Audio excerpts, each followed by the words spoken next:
Ops, wait lang. Huwag ka muna mag-scroll at syempre, magbibigyan muna ako ng ating word of the day. At sagutin natin ang katanungan na ito. Ang sabi dito, Samuel is a graduate of B.S. Crim or Bachelor of Science in Criminology with Latin honors.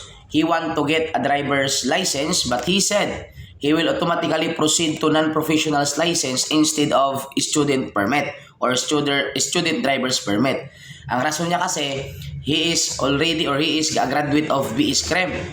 Okay, yung rason niya is graduate na kasi ako kaya proceed na ako sa non-prof, hindi na ako dadaan sa student permit. Now, ang sabi dito, is the former's reasons correct? So, tama ba yung rason ni Iman na magpo-proceed na siya ng non-prof? It's because di na niya kailangan yung student permit dahil nga ay graduate na siya ng Bachelor of Science in Criminology. Tama ba yan? Letter A, no.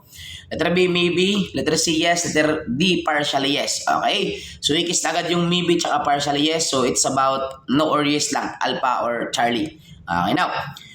Ano ba yung pagkukuha nating class, no? Tandaan natin, yung student driver's permit kasi, or yung tinatawag nating student permit, kahit anong course pa yung anong course pa yung nagraduatean mo, kahit ilang course pa yung naaralan mo, kahit ano pa yung bachelor mo, kapag ikaw ay bago pa lang sa pagmamaniho, ikaw pa lang ay bago sa pagmamaniho ng sasakyan at gusto mong kumuha ng license, lahat po tayo ay dadaan po talaga muna sa student driver's permit or sa student permit na tinatawag natin.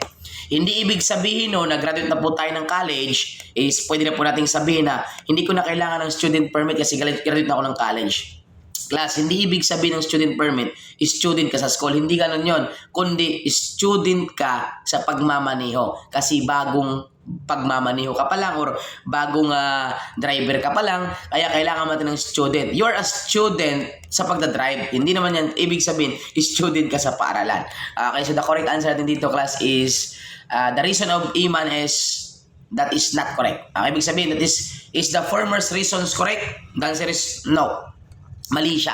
Kasi nga, kahit ano pa yung nagraduate natin is kailangan natin kumuha muna ng student permit or student driver's permit natin. Okay, so yun, tandaan natin, ang edad na pwede pong kumuha ng SP po is at least 16 years old. Kasi yung non-prof po natin is at least 17 years old. Tsaka yung ating professional is at least 18 years of age na po. Okay, so syempre, sana nakatulong sa ito. At ito pa din ang inyong lingkod, your Mr. Word of the Day, Emmanuel Damasio Schuman, Villa Easter Vilacalo sa CBRC National Tour and a registered criminologist. Nagsasabi sa inyo na para pumasa sa board examination, kailangan natin ang basusya at tsamba. Basusya, basa, sulat, answer, sabi ng tsamba, tsaga, sipag at manalangin bawat araw. Thank you so much.